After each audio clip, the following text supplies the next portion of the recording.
अल्हम्दुलिल्लाहि रब्बिल आलमीन वस्सलातु वस्सलामु अला खातमिन नबिय्यीन अम्मा बअद फ़अऊज़ु बिल्लाहि मिनश शैतानिर रजीम बिस्मिल्लाहिर रहमानिर रहीम अस्सलातु वस्सलामु अलैका या रसूलल्लाह व अला आलिका व अस्हाबिका या हबीबल्लाह अस्सलातु वस्सलामु अलैका या नबियल्लाह व अला आलिका व अस्हाबिका या नूरल्लाह।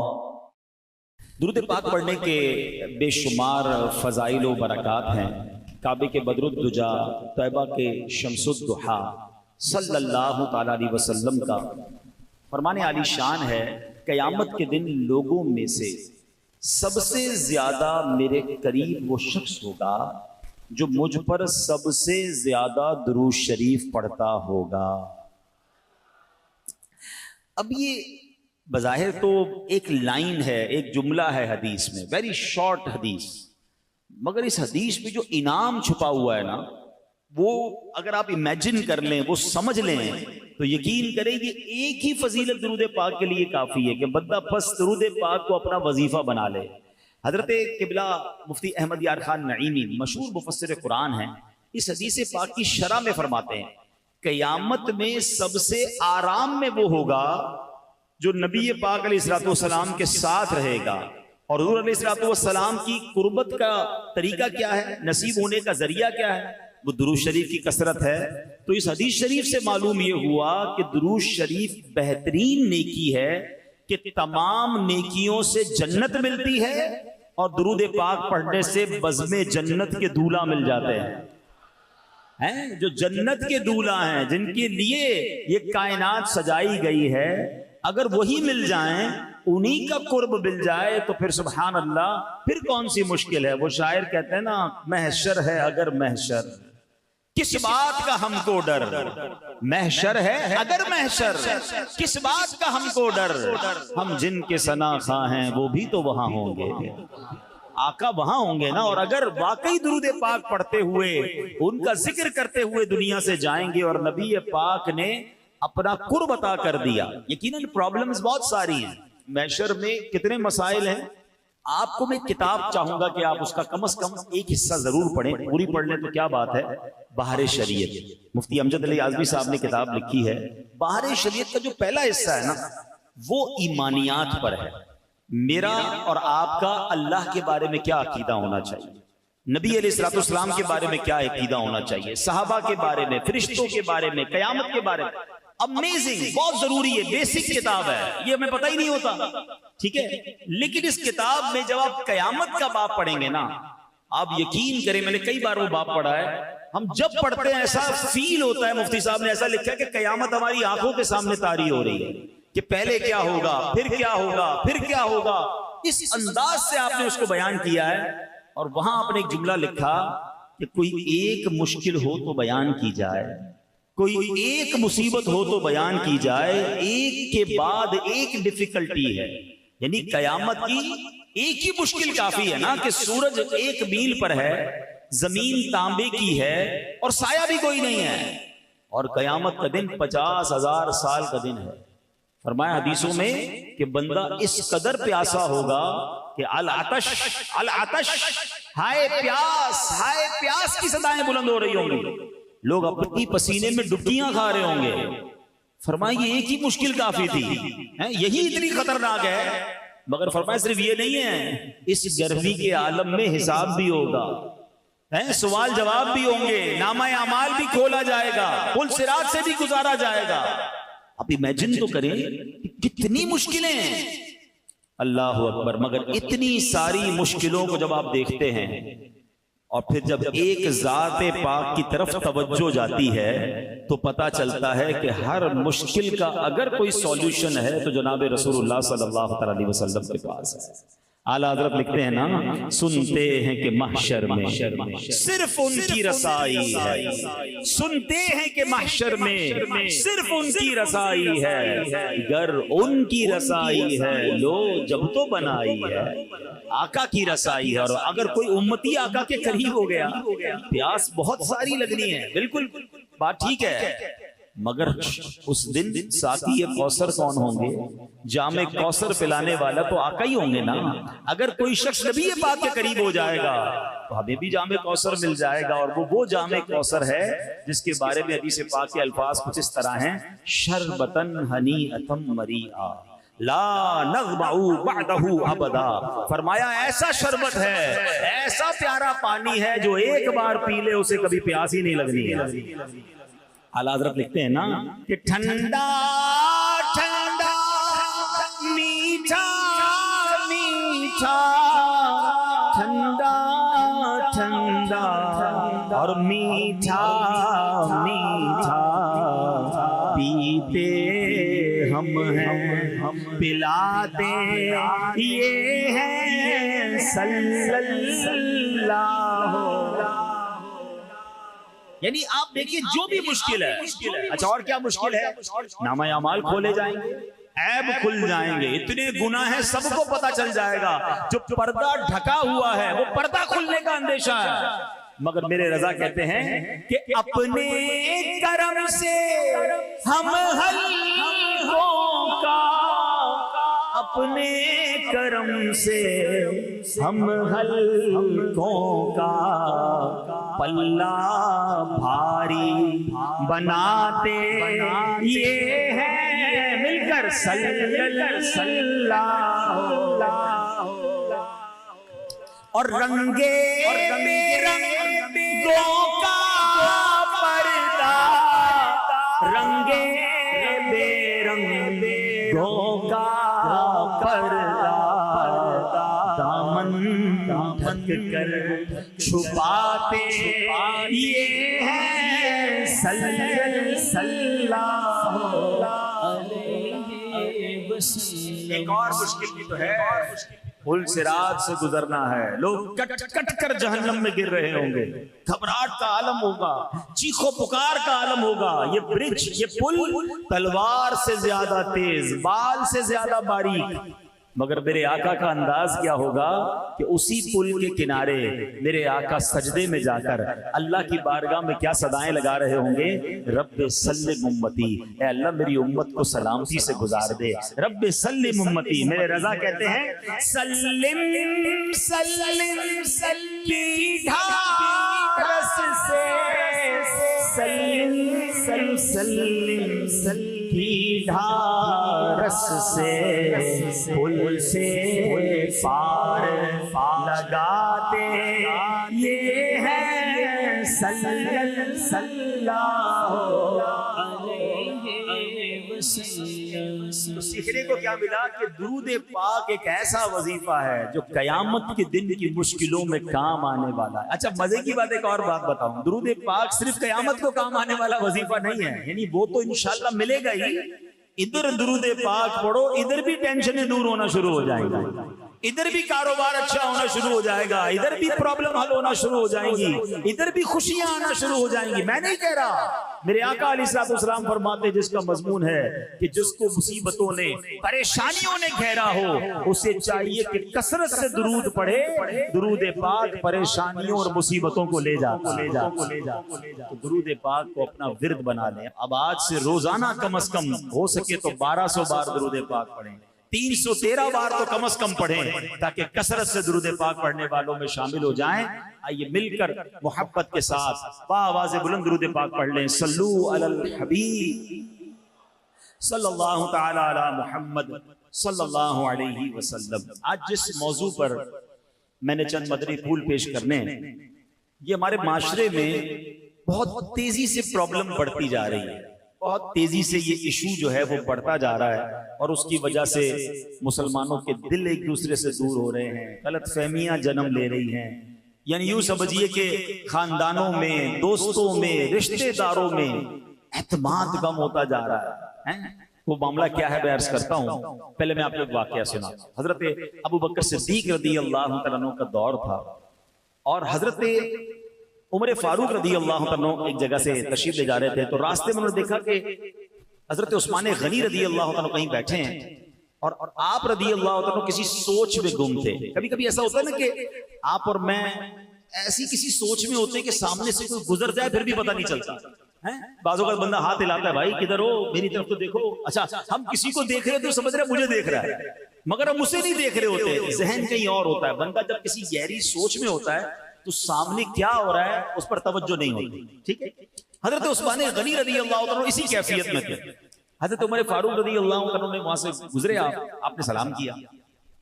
ये भी सीखने को मिला कि जब किसी को मुसलमान को देखें, करीब से गुजरे तो सलाम करें। तो आपने सलाम किया, हजरत उस्मान गनी ने जवाब नहीं दिया। अच्छा, हजरत उमर फारूक को बड़ा अजीब सा लगा कि उस्मान गनी रज़ी अल्लाह तआला ने जवाब नहीं दिया मुझे।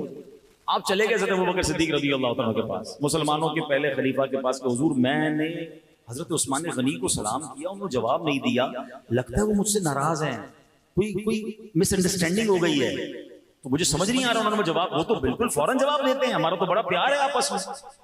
तो हज़रत अबू बकर सिद्दीक रज़ी अल्लाह तआला उन्होंने मामले को पेंडिंग नहीं किया कि ठीक है बाद में देख लेंगे, मैं बात कर लूंगा। आपने कहा चलो साथ चल। अबू बकर सिद्दीक हज़रत उस्मान गनी रज़ी अल्लाह तआला के पास हज़रत उमर फारूक को लेकर आ गए। जब वहां पहुंचे तो दोनों ने मिलकर सलाम किया, हज़रत उस्मान गनी रज़ी अल्लाह तआला दोनों को जवाब दिया। हज़रत अबू बकर सिद्दीक ने कहा कि थोड़ी देर पहले उमर फारूक यहां से गुजरे, आपको सलाम कहा, आपने जवाब नहीं दिया। तो उस्मान गनी रज़ी अल्लाह तआला क्या कहते हैं कि कहते हैं हुजूर मैं अपने भाई का सलाम का जवाब ना दूं, ऐसा तो हो ही नहीं सकता, मैंने कैसे ऐसा हो सकता जवाब नहीं दिया। तो हज़रत उमर ने कहा कि मैंने आपके सामने से मैं गुजरा, मैंने आपको सलाम किया और आपने जवाब नहीं दिया। तो कहते हैं वल्लाह मुझे इसकी खबर ही नहीं कि आप मेरे सामने से कब गुजरे, मेरी तो तवज्जो ही कहीं और थी। तो सुभान अल्लाह, हज़रत अबू बकर सिद्दीक कहते हैं ये तो बताओ किस सोच में थे। अगर वाकई किसी ऐसी गहरी सोच में थे कि उमर फारूक का गुजरना भी तुम्हें ना समझ आया, हमें तो बताइए आप क्या सोच रहे थे। अल्लाह अकबर है। हमारे यहाँ कोई किसी सोच में गुम भी होता है ना, तो सोच होती है कि कारोबार का क्या होगा, तो नौकरी का क्या होगा, दुनिया की प्रॉब्लम्स, या बाज़ औक़ात बदकिस्मती से कोई किसी गलत काम, गुनाहों वाले काम की तवज्जो में गुम हो जाता है। मगर जब कोई आशिक रसूल होता है, उसकी यादों में भी नबी पाक अलैहिस्सलाम ही बसते हैं, उसकी यादें भी होती हैं तो आखिरत की होती हैं, उसकी यादें भी होती हैं तो जनाब किसी नेकी के काम के करने की आदत होती है। वैसे कभी सोचे इस बात पर कि मुझे और आपको कभी ऐसा ख्याल आया और उस ख्याल में हम इतने गुम हो गए हों कि मेरा मरने के बाद क्या होगा, मेरी आखिरत कैसी होगी, मेरा जन्नत में दाखिला कैसे होगा, या कभी जनाब इस ख्याल से मुझे और आपको नींद ना आई हो। ऐसे तो बहुत सारे लोग मिलते हैं कि जनाब दुनिया की टेंशन की वजह से, दुनिया के किसी प्रॉब्लम की वजह से मैं रात को सो नहीं पाया, मेरी आंख खुल गई। मगर ऐसा कभी हुआ कि एक रात नींद इसलिए ना आई हो कि याद रसूल ने तड़पा दिया हो, प्यारे आका के इश्क ने तड़पा दिया हो, दीदारे रसूल के लिए मेरी आंखें बेकरार हो गई हो, मदीने की याद हो और मेरी आंखों में आंसू हो और इसी आंसुओं के साथ मेरी रात गुजरी हो। क्या कभी कोई ऐसी रात, कभी कोई ऐसा दिन हमसे गुजरा हो? अल्लाह अकबर। ये शेर कितना प्यारा है नात का, काश मैं और आप इसके मिस्ताक बन जाएं कि दिल में हो याद तेरी गोशे तन्हाई हो, दिल में हो याद तेरी गोशे तन्हाई हो, फिर तो खलवत में अजब अंजुमन आराई हो। अल्लाह करे हमारी तखलिये भी, हमारी खलवतें भी कभी ऐसी हो, इस तरह की महफिल हो, कोई नात नात पढ़े और इश्क़ रसूल वाली नात पढ़ दे तो कभी कभी हमारी आंखों से भी आंसू बह जाते हैं, कभी हम भी मदीने की याद में तड़प जाते हैं। यकीनन ये बड़ी अच्छी बात है। मगर सच बताऊं असल मजा क्या है कि मैं हूं अकेला और मेरा कमरा हो, मुझे कोई देख ना रहा हो और मेरी आंखों से आंसू मदीने की याद में बह रहे हो, मेरी आंखों से आंसू नबी पाक की याद में बह रहे हो। मैं वो रात तड़प कर गुजारूं कि या रसूल अल्लाह मैं भी आपका उम्मती हूं, मुझे भी आपका दीदार नसीब हो जाए। कभी कोई रात ऐसी गुजरे कि अपने गुनाह याद आए और मैं जा नमाज बिछाऊं और सजदे में जाकर अपने रब की बारगाह में आंसू बहाऊं। यकीन करें ये अकेले में आंसू बहाना, इसका लुत्फ ही और है, इसकी चाशनी ही और है। तो बहरहाल मेरे प्यारे इस्लामी भाइयों, हजरत अबू बकर सिद्दीक पूछते हैं सैयदना उस्मान गनी से, ऐ उस्मान गनी जरा ये तो बताइए आप किस सोच में थे? आप पता है उस्मान गनी रज़ी अल्लाह तआला क्या बताते हैं? आप फरमाते हैं कि मैं एक ऐसी गहरी सोच में डूबा हुआ था कि मैंने नबी पाक अलैहिस्सलाम से आपकी हयात तैयबा में एक सवाल पूछना था, मैं वो सवाल पूछ नहीं पाया, काश मैं वो सवाल आपसे पूछ लेते। हज़रत अबू बकर सिद्दीक रज़ी अल्लाह तआला ने फरमाया वो सवाल क्या था? ऐ उस्मान हमें तो बताओ वो सवाल क्या था? तो हज़रत उस्मान गनी कहते हैं कि मैंने सवाल ये पूछना था कि क़यामत के दिन नजात का दारो मदार किस बात पर है? कौन सी चीज होगी कि जिसकी वजह से कयामत के दिन नजात मिल जाएगी, बंदा बख्शा जाएगा। हजरत अबू बकर सिद्दीक रज़ी अल्लाह तआला ने पता क्या जवाब दिया? आपने फरमाया, ऐ उस्मान, मैंने अपने आका से ये सवाल पूछ लिया। आप तो नहीं पूछ सके ना, मैंने पूछ लिया है। अब रिवायत के अल्फाज हैं कि हजरत उस्मान गनी खुशी से खड़े हो गए, इतना खुश हुए क्योंकि उनको ये पता था कि इन्होंने सवाल पूछा, इनके पास जवाब भी होगा। जो सवाल मैं नहीं पूछ सका, इन्होंने पूछ लिया और जवाब भी होगा। अल्लाह अकबर। कहते हैं, या ऐ अबू बकर, मेरे माँ बाप आप पर कुर्बान। अच्छा देखिए कितनी आखिरत की फिक्र थी, कितना इल्म दीन का शौक था, कोई और दुनियावी मकसद नहीं है कि इनके पास इस सवाल का जवाब है। खुशी से झूम उठे, कहते हैं अबू बकर, मेरे माँ बाप आप पर कुर्बान, आप ही हमसे इस मामले में आगे बढ़ने में हकदार थे। क्या कमाल आपने कर दिया है। अब मेहरबानी करें, जल्दी से जवाब बताइए कि हमारे आका मदीने वाले मुस्तफा सल्लल्लाहु अलैहि वसल्लम ने क्या जवाब इरशाद फरमाया। अच्छा, ये वो लोग हैं जो पहले ही बख्शे हुए हैं, ये वो लोग हैं जो पहले ही जन्नती हैं, जिन्होंने नबी पाक से जन्नत की बशारतें सुन ली हैं, मगर फिर भी इनको पता करना है कि कयामत के दिन कैसे बख्शे जाएंगे, नजात कैसे होगी। अब तक तो सवाल सुना है कि हम में से किसी के दिल की कैफियत ऐसी बनी कि यार जल्दी से मुझे भी जवाब पता चल जाए, मैं भी उस पर अमल कर लूं और कयामत के दिन मैं भी बख्शा जाऊं। सुनो, अब हज़रत अबू बकर सिद्दीक कहते हैं, मैंने नबी पाक से पूछा, मा नजातु हाज़ल अम्र, यानी कयामत के दिन नजात का दारो मदार किस बात पर है। सरकार दो आलम सल्लल्लाहु अलैहि वसल्लम ने फरमाया, मन क़बिला मिन्निल कलिमता फहिया लहू नजातुन। फरमाया यानी वो कलमा जिसकी मैं दावत देता हूँ, यानी कलमा तैयबा, जिसने दिल से वो कलमा कबूल कर लिया, उसके लिए नजात है। आए हाय सुभान अल्लाह।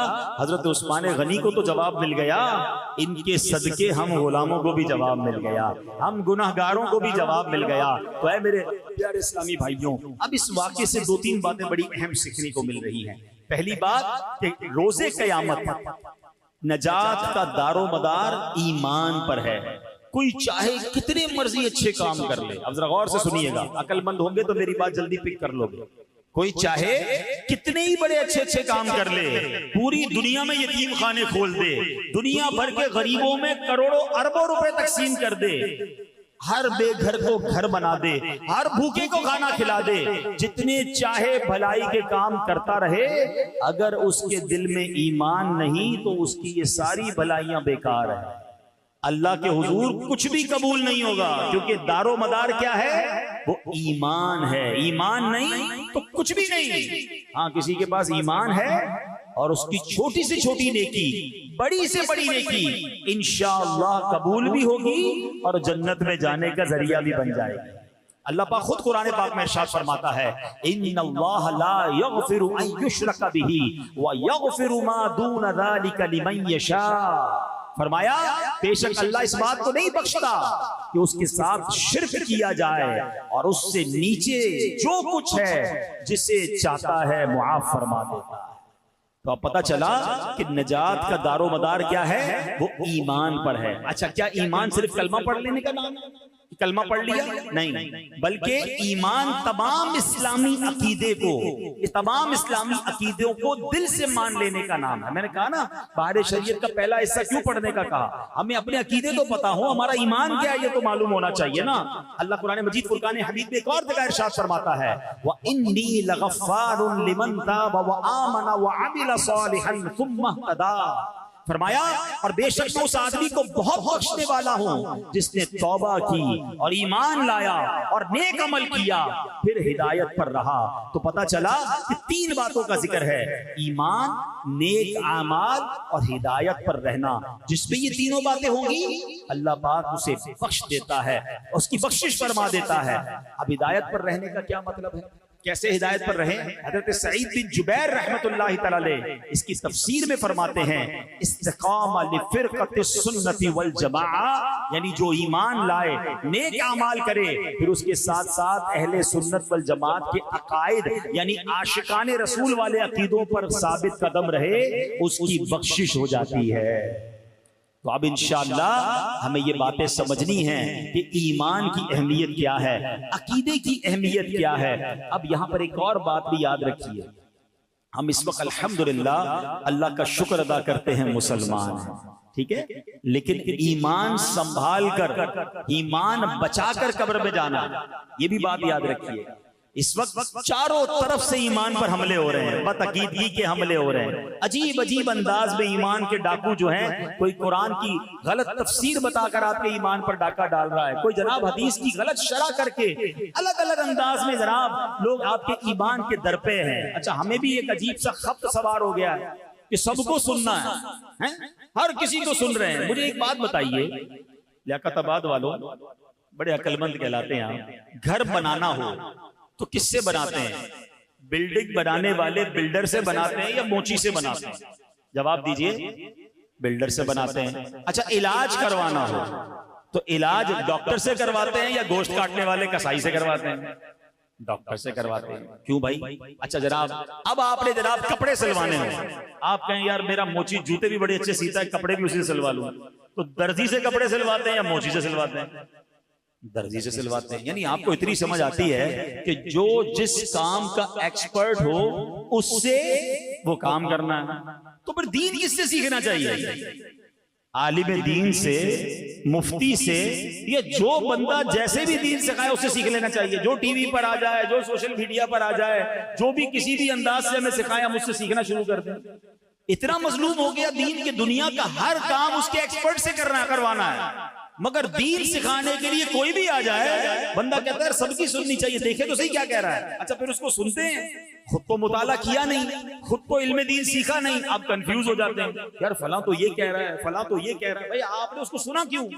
जब आपके पास सहीउल अकीदा उलमा मौजूद हैं, मुफ्तियाने किराम मौजूद हैं, कभी किसी डॉक्टर को जाकर कहा कि डॉक्टर साहब ये वाली दवाई क्यों दे रहे हैं भाई, इस दवाई के अंदर क्या है? आप कहते हैं यार ये एक्सपर्ट है, जो दवाई दे रहा है खा लो भाई, है इलाज हो जाएगा, उस पर भरोसा है। जब आपको सहीउल अकीदा उलमाए किराम मुफ्तियाने किराम मिल गए, वो जो फरमा रहे हैं उस पर अमल करें, हर किसी की सुनकर कंफ्यूज होना छोड़ दें, वरना मेरे आला हजरत ने 100 साल पहले कह दिया था, और अब तो हालात और बहुत खराब हैं। आप फरमाते सूना जंगल रात अंधेरी, छाई बदली काली है, सोने वालों जागते रहियो, चोरों की रखवाली है। यानी चोर ही रखवाल बन गए हैं, तो चोर कर चोरी करना कितना आसान हो गया। यानी ईमान के डाकू घूम रहे हैं। और फिर आपने फरमाया आंख से काजल साफ चुरा लें, या वो चोर बला के हैं, तेरी गठड़ी ताकी है और तूने नींद निकाली है। ऐसे शातिर चोर हैं कि आंख से काजल चुरा लें। आंख से काजल कोई चुरा सकता है कैसे? फरमाया हाँ, ये ऐसे शातिर हैं, तुम्हें पता भी नहीं चलेगा, तुम्हें दीन की बात करके, तुम्हें सुन्नत की बात करके, तुम्हें कुरान सुनाकर तुम्हारा ईमान ले जाएंगे, और तुम समझोगे मैं तो दीन सीख रहा हूं, मैं तो जनाब मॉडर्न दीन सीख रहा हूं, मैं तो लिबरल दीन सीख रहा हूं। जनाब आप गौर करें, ये प्लान क्या है जो आजकल ये ईमान के डाकू आए हैं। पहले आपको सहाबा से दूर करेंगे, फिर आपको औलिया से दूर करेंगे, फिर आपको उलमा से दूर करेंगे, कहेंगे किसी की जरूरत नहीं है, फिर आप डायरेक्ट दीन सीखो। जब बीच से ये सारे लोग हट जाएंगे तो फिर आपका ईमान चोरी करना आसान हो जाएगा, आपको दीन से दूर करना आसान हो जाएगा। अरे हम कैसे औलिया किराम का फैजान छोड़ दें? अगर आज पाकिस्तान और हिंदुस्तान में हम मुसलमान हैं तो ये फैजान है औलिया किराम का। मेरे ख्वाजा आए थे इस सरजमीन पर जिन्होंने आकर 90 लाख अगर मुस्लिमों को मुसलमान किया। मेरे दादा आए थे पाकिस्तान में जिन्होंने इस्लाम के पैगाम को यहाँ पहुंचाया। नबी पाक के दुनिया से जाहिरी तौर पर पर्दा फरमाने के बाद सहाबा किराम पूरी दुनिया में गए। ये तसलसल है, ये फैजान है मुस्तफा करीम का, ये फैजान है सहाबा का, ये फैजान है औलिया का। और आज हमें कहा जा रहा है जनाब ये औलिया किराम की, ये उलमाए किराम की, इन सबको बीच से हटा दो। तो आप जनाब आप खुद ये प्लान समझ लें ये क्या है। सदियों से लोग इन बुजुर्गों के जरिए मुसलमान हो रहे हैं, इन बुजुर्गों के जरिए दीन सीख रहे हैं, और आज आकर हमें कोई समझाता है और हमारा नौजवान कंफ्यूज होकर फिर कहता है जनाब वो तो ये कह रहा है, वो तो ये कह रहा है। तो ये बात याद रखिएगा कि ईमान बड़ी कीमती चीज है।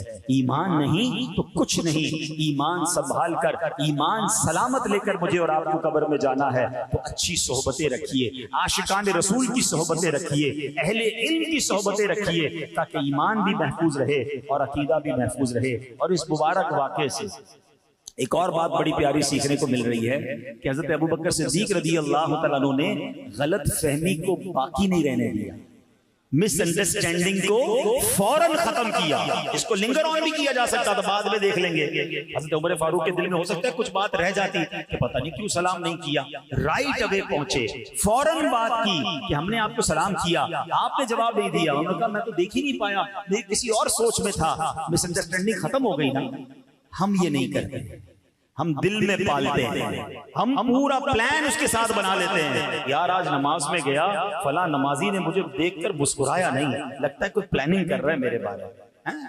फला जो है मुझसे हाथ नहीं मिलाया, 3 लोगों से हाथ मिलाया, मुझसे हाथ नहीं मिलाया, लगता है इसका कोई इरादा मेरे बारे में ठीक नहीं है। अरे भाई उसकी सोच क्या थी? अरे आज मुस्कुराया नहीं, हो सकता है उसकी तबीयत खराब हो सकता है वो किसी और टेंशन में हो। मुझे सच बताइए, क्या आपकी जिंदगी में कोई ऐसा मौका नहीं आता जब आप किसी टेंशन में होते हैं, आपका जी भी नहीं चाहता किसी से बात करने को, आपका जी भी नहीं चाहता किसी से मुलाकात करने को? अब मिसाल देता हूँ, थोड़ी देर की चलें, आज की ताजा मिसाल देता हूँ। मैं गाड़ी से उतरा, अब जब मैं गाड़ी से उतरा तो हमारे यहाँ प्रॉब्लम ये होता है, जब आपकी गाड़ी में एसी चल रहा हो और आप गाड़ी से बाहर निकलते हैं तो आपके ग्लासेस जो है ना वो बिल्कुल नजर कुछ भी नहीं आता। फौरन आप जब गाड़ी से बाहर निकलेंगे तो आपके ग्लासेस पूरे क्या कहते हैं, फॉग आ जाती है, नजर नहीं आता। तो हमें फौरी उतरने के बाद ग्लासेस उतार कर उसको साफ करने पड़ते हैं। बाहर उतरते ही मैं ग्लासेस साफ करने लगा तो 4-5 लोगों ने हाथ के लिए फौरन हाथ बढ़ा दिया, तो मुझे तो वो नजर ही नहीं आ रहे थे। मैंने अपने ग्लासेस साफ किए, ग्लासेस पहने तो लोगों ने हटाना शुरू कर दिया। अब मैं जब आगे आया ना तो मैंने कहा हो सकता है किसी के दिल में ख्याल आया, यार मौलाना साहब तो बड़े आदमी है, मगरूर है,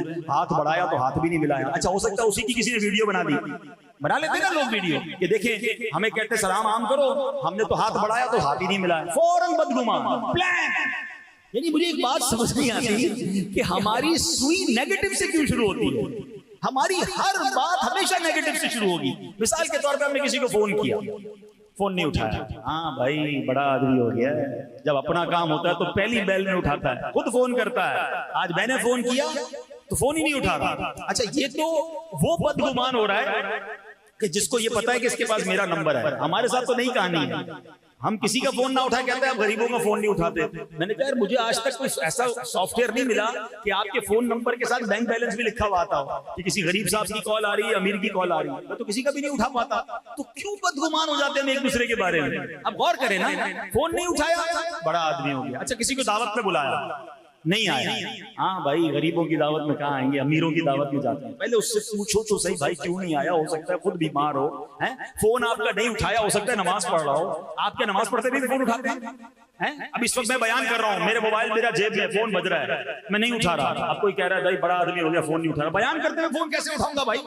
कोई तो हुस्ने ज़न्न, कोई तो हम कहीं से कोई पॉजिटिविटी लाएं, और अच्छा अगर गलतफहमी हो भी रही है दिल में तो पूछे तो सही उससे, पूछते ही नहीं है, गुमान। देखिए आपके दिमाग में कोई नेगेटिव बात आए आप गुनाहगार नहीं होंगे, मगर उस नेगेटिव बात को आपने दिल में जमा लिया और उस पर पुख्ता हो गए। अब आप कह रहे हैं बंदा ही ऐसा है, इज़हार भी कर दिया, ये बदगुमानी हराम, जहन्नम में ले जाने वाला का। आपको पता है ये बदगुमानी ऐसा अजीब गुनाह है, बहुत सारे गुनाह करने के लिए पार्टनर चाहिए होता है। आप झूठ बोलते हैं, किसी के सामने बोलते हैं ना, अकेले अकेले झूठ नहीं बोलते। गीबत क्या होता है, कोई ना कोई बंदा होता है जिससे बंदा बातें करके गीबत कर रहा होता है। बदनिगाही, माज़अल्लाह कोई किसी को देख रहा है, बेपर्दगी हो रही है। ये बदगुमानी इतना खतरनाक गुनाह है कि कोई बंदा आपके पास नहीं है, आप अकेले ही बैठे, अकेले ही सोची जा रहे हैं, अकेले ही दिल पुख्ता कर रहे हैं, अकेले ही अपने आप को मजबूत कर रहे हैं और अकेले ही गुनाहगार हो रहे हैं। आप सोचिए ये कैसा जहन्नम में ले जाने वाला काम है, और ये इतना आम हो गया है कि हर एक बंदा दूसरे से बदगुमान हो रहा है। हमारी दुकान के सामने किसी ने दुकान खोली और उसके बाद वो बेचारा नेक नमाजी आदमी, तस्बीह भी पढ़ रहा है, दुरूद पढ़ रहा है, ये सामने बैठ के मेरे बारे में वजीफा करता है, ये रोज आता है वजीफा करता है, मेरी तरफ फूके मार रहा होता है, सारे घा गुजर जा रहे हैं, मेरे घा खत्म हो गए। ओ अल्लाह के बंदे, वो वैसे ही जिक्र कर रहा है, जिक्र की बरकत से घा जाते हैं, तू भी करना शुरू कर दे, तेरे पास भी आ जाएंगे। बदगुमानी छोड़, वो 5 वक्त नमाज पढ़ रहा है, टोपी लगा रहा है, कह रहा है ये नमाज भी इसीलिए पढ़ रहा है कि मेरा कारोबार बर्बाद हो जाए, अब तुम भी पढ़ना शुरू कर। Always negative. घरों में इतनी ज्यादा बुरी हालत हो गई, सास बहू से बदगुमान, बहू सास से बदगुमान है, जरा भाई बहन, हर तीसरा दूसरा आदमी एक दूसरे के बारे में नेगेटिव सोच रहा है। क्यों? हम क्यों किसी के बारे में नेगेटिव सोचते हैं? ये बदगुमानी हराम, जहन्नम में ले जाने वाला काम। मिलजुल कर रहे, एक दूसरे के साथ रहे, गलतफहमी हो गई, पूछे तो सही। एक बार क्या हुआ, एक दो दोस्त थे ना, और बहुत प्यार था आपस में, तो उन्होंने प्लान किया कि यार इस बार छुट्टियां होंगी ना तो मैं तुम्हारे पास आऊंगा और दोनों मिलकर हम जनाब मजे से जाएंगे पाकिस्तान के नॉर्दर्न एरियाज में, घूमेंगे फिरेंगे, छुट्टियां मनाएंगे, फुल प्लान हो गया। और उसने कहा मैं भी अपनी फैमिली को लेकर या अपने दोस्त अपने घर वालों को लेकर आऊंगा, आप भी होंगे, हम साथ चलेंगे। टाइम सेट हो गया। उसने कहा ठीक है। अब वो जो बंदा था, मिसाल देता हूँ, एग्जाम्पल के जरिए समझाता हूँ, कराची में रहता था, दूसरा भाई जो उसका था वो इस्लामाबाद में रहता था, और इस्लामाबाद से उन्होंने आगे जाना था। छुट्टियां डिसाइड हो गई, सब तय हो गया। ये बंदा कराची से गया इस्लामाबाद उसके घर पे।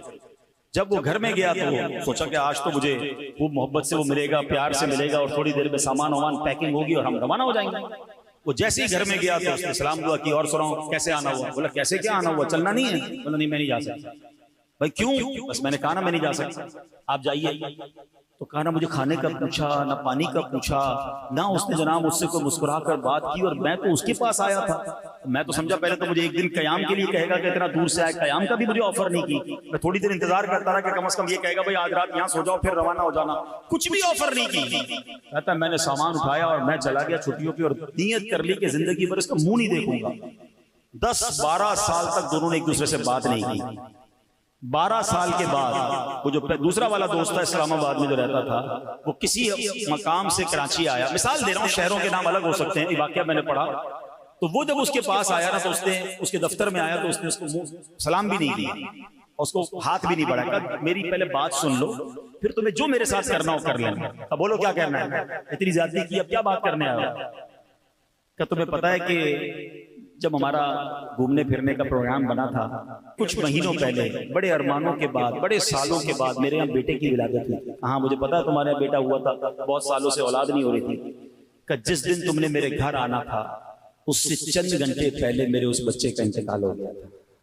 मेरे घर में कोहराम मचा हुआ था, मेरे घर वाले अंदर कमरे में चीखो पुकार कर रहे थे, रो रहे थे, आहो फुगा थी। मगर मुझे टेंशन ये थी मेरे दोस्त के, तुम्हें बड़ा शौक था छुट्टियों पे जाने का, अगर मैं तुम्हें वो गम बताता तो तुम भी सारी छुट्टियां कैंसिल करते, तुम भी मेरे गम में शरीक हो जाते। बड़ी मुश्किल से तुम निकले थे, इतना खर्चा किया था, तो मैंने सोचा कि अपना गम अपने पास रखूं और तुम्हें किसी तरह यहाँ से रुखसत कर दूं ताकि तुम्हारे ये दिन खराब ना हो। अब बताइए उस पहले दोस्त का क्या हाल हुआ होगा जो 12 साल तक अपने दोस्त को बुरा भला कहता रहा, उसके बारे में बुरा सोचता रहा। हम कभी तो पॉजिटिव सोच लें, कभी तो सामने वाले से वजाहत तो ले लें, पूछ तो लें कि ऐसा क्यों था, आप क्यों नहीं मुस्कुराए थे, आपने क्यों मुझे प्रॉपर जवाब नहीं दिया। नहीं मेरे प्यारे इस्लामी, खुदा के वास्ते ये ना इत्तेफाकियां खत्म करें, ये बदगुमानियां खत्म करें, पॉजिटिव सोचना शुरू कर दें, वरना ऐसा ना हो कि हम बदगुमानी करके, ये लड़ाई झगड़े करके हम एक दूसरे से दूर हो जाएं। पता है कुरान पाक हमारे बारे में, मुसलमानों से कुरान क्या चाहता है? कुरान इरशाद फरमाता है वला तनाज़उ फतफशलू वतज़हब रिहुकुम। कुरान कहता है आपस में बेइत्तेफाकी न करो वरना तुम बुज़दिल हो जाओगे और तुम्हारी कुव्वत उखड़ जाएगी। ये मेरा शैतान पता है क्या चाहता है? हम एक मुट्ठी ना बने, हम मुसलमान बिखरे रहें, हम लड़ते रहें, हम दूर रहें, हम गिरोहों में बट जाएं। आज क्या हो रहा है? रंग के नाम पर, नस्ल के नाम पर, खानदान के नाम पर, कौम के नाम पर अलग अलग हो गए, कोई एक दूसरे का खैर खा नहीं रहा। ना करें ऐसा, हमारा दीन ऐसा नहीं है। मैं आपको एक नबी पाक अलैहिस्सलाम के दौर का वाकया सुनाता हूँ। मदीना मुनव्वरा में जो माशाल्लाह मदीना शरीफ जाते रहते हैं, उन्होंने सुना भी होगा, अब भी वो कबीले के लोग हैं, औस और खजरज, जिन्होंने नबी पाक अलैहिस्सलाम की सीरत पढ़ी है, उन्होंने भी कबीलों के नाम सुने होंगे। ये दो बड़े जंगजू कबीले थे। पहले तो इनमें बड़ा बड़ा इत्तेफाक था, फिर इन दोनों कबीलों में लड़ाइयां शुरू हुई और इतनी लड़ाई हुई, और लड़ाई होते होते आखिरी लड़ाई हुई जंगे बुआस।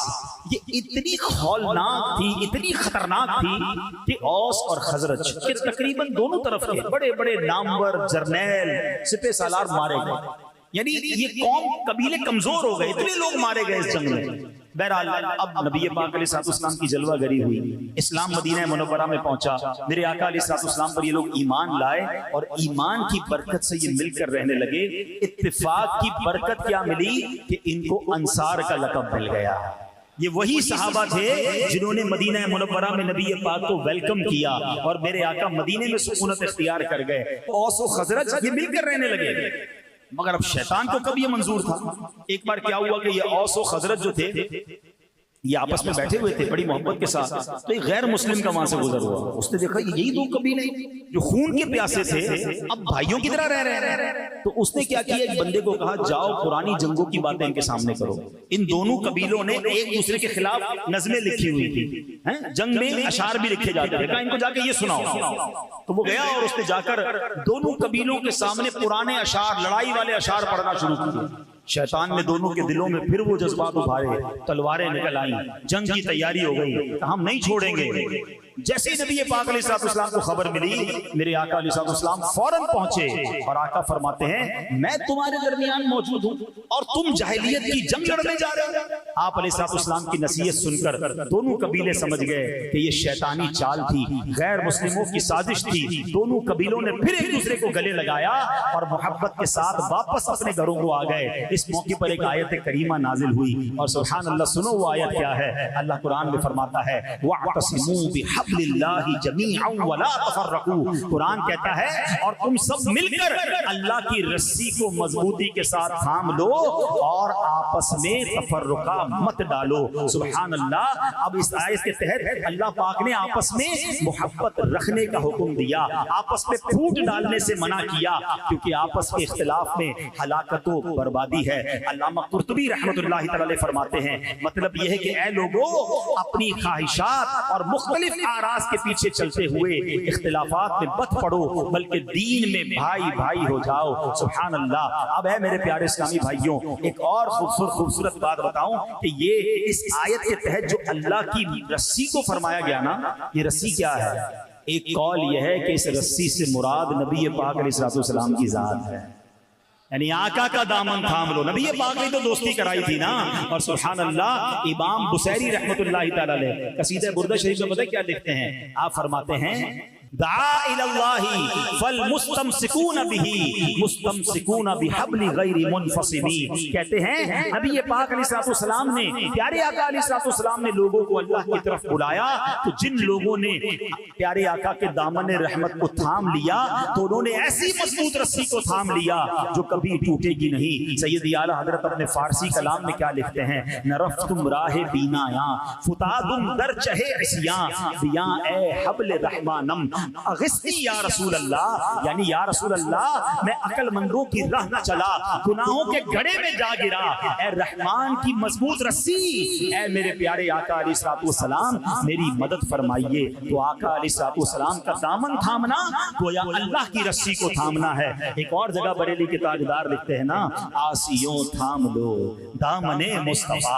आसियों थाम लो दामने मुस्तफा और पढ़ो रब की रहमत पे लाखों सलाम। तो है मेरे प्यारे इस्लामी भाइयों, हमें आपस के तफर्रके से बचना है, हमें आपस की नफरतों से बचना है। आशिकाने रसूल मुसलमानों को एक होकर रहना है। ये छोटी छोटी बातों पर दिल खट्टा ना किया करो, रिश्तेदारियां ना तोड़ दिया करो, दोस्तियां खत्म ना किया करो, मुसलमानों के लिए कीना और बुग़्ज़ ना रखा करें, दिल बड़ा रखें। एक बात समझ लीजिए, हम सारे इंसान हैं और इंसान ये खता का पुतला है, इंसान से मिस्टेक भी हो जाती है। अगर मेरे भाई से कोई गलती हो भी गई है तो कोई बात नहीं, मैं उसे माफ कर दूं। हमारा एक और प्रॉब्लम क्या है कि हम आपस के जो ताल्लुकात है ना, वो हम अदले बदले में रखते हैं। इसने मुझे बुलाया तो मैं ऐसे बुलाऊंगा, इसने मुझसे मुस्कुरा कर मिला तो मैं मिलूंगा, इसने तोहफा दिया तो मैं तोहफा दूं। अदला बदला हो रहा है। नहीं, कोई मुझे मुस्कुरा कर मिले ना मिले, कोई मेरी तबीयत पूछे ना पूछे, कोई मेरे साथ भलाई करे ना करे, ये उसका मसला है। मैं अल्लाह की रिजा के लिए किसी के साथ मोहब्बत करूं, मैं अल्लाह की रिजा के लिए मुसलमान की मदद करूं। है मेरे प्यारे इस्लामी भाइयों, हदीस पाक में आता है मुसलमान दूसरे मुसलमान के लिए इबारत की मानिंद है जो कि एक दूसरे को मजबूत करता है। ये फरमाते हुए सरकार दो आलम अलैहिस्सलाम ने एक हाथ की उंगलियां दूसरी हाथ की उंगलियों में डाल दी कि इमारत एक दूसरे को मजबूत करती है। हम एक दूसरे के खैरखा बने, हाथ पकड़ने वाले बने, दुश्मन ना बने। ऐ मेरे प्यारे इस्लामी भाइयों, अब आते हैं आखिरी बात। वैसे तो इस बयान पर बहुत सारी चीजें मौजूद हैं, मगर मैं एक और बात कर लूं कि आपस में प्यार कैसे बढ़े, मोहब्बत कैसे बढ़े। आज बयान के बाद हम क्या ऐसा काम शुरू कर दें कि चले दिलों से नफरत से दूर हो। तो आइए, मोहब्बत बढ़ाने वाले आका, सारी दुनिया के मुसलमानों को जोड़ने वाले आका सल्लल्लाहु अलैहि वसल्लम ने फरमाया, ला तदखुलुल जन्नत हत्ता तु'मिनू। तुम उस वक्त तक जन्नत में दाखिल नहीं हो सकते जब तक ईमान न ले आओ। फिर फरमाया वला तुमिनु हत्ता तहाब्बू, और तुम उस वक्त तक कामिल मोमिन नहीं हो सकते जब तक आपस में मोहब्बत ना करो। और सुभान अल्लाह, आका फरमाते क्या मैं तुम्हें वो बात ना बताऊं जो आपस में मोहब्बत को बढ़ाती है? फरमाया अफशुस सलाम बैनकुम, आपस में सलाम को आम करो।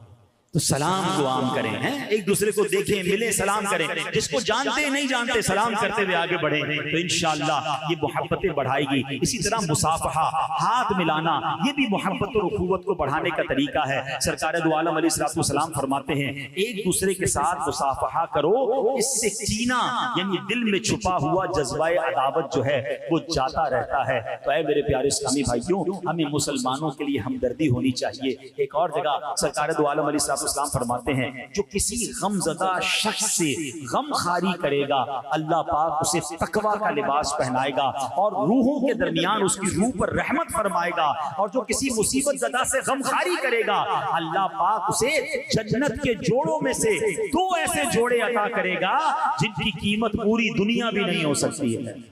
जन्नती जोड़े चाहिए तो गम खारी करें, दिलों में सुकून दाखिल करें, टेंशन न दें, हाँ राहत दें। कुछ लोग होते हैं जो लोगों के लिए टेंशन बनते हैं, रोब जमाते हैं, धमकाते हैं, डराते हैं। ऐसा मत करना। मुसलमानों को राहत पहुंचाओ, तुम मुसलमानों को खुश करोगे अल्लाह तुम्हें खुश कर देगा, अल्लाह तुम्हारी मुश्किल आसान कर देगा। आप लोगों के लिए आसानियां पैदा करने वाले बन जाएं। तो आज है मेरे प्यारे इस्लामी भाइयों, अगर किसी वजह से किसी रिश्तेदार, किसी दोस्त, किसी पड़ोसी से किसी वजह से भी अगर कोई शरई वजह नहीं है और आपस में दूरी हो गई है, गलत फहमी हो गई है, अल्लाह की रिजा के लिए माफ कर दें, दिल बड़ा कर लें, मोहब्बत के साथ रहें। छोटी सी जिंदगी है, कब तक लड़ते रहोगे? इन चीजों को खत्म करके प्यार और मोहब्बत के साथ जिंदगी गुजारें। अल्लाह हमें बाहम इत्तेफाक और इत्तेहाद नसीब फरमाए, हमें नफरतों से दूर रखे, हमें खुशउस्लूबी के साथ, हुस्ने ज़न के साथ जिंदगी गुजारने की तौफीक अता फरमाए और हम सबको अपने ईमान की और अकीदे की हिफाजत करने की तौफीक अता फरमाए। अल्हम्दुलिल्लाह, ऐसी प्यारी बातें दावत इस्लामी के प्यारे माहौल में सिखाई जाती हैं। इस माहौल से वाबस्ता रहें, दावत इस्लामी के इज्तिमात में आते रहें। अल्लाह पाक हमें अमल करने की तौफीक अता फरमाए। सल्लु अलल हबीब।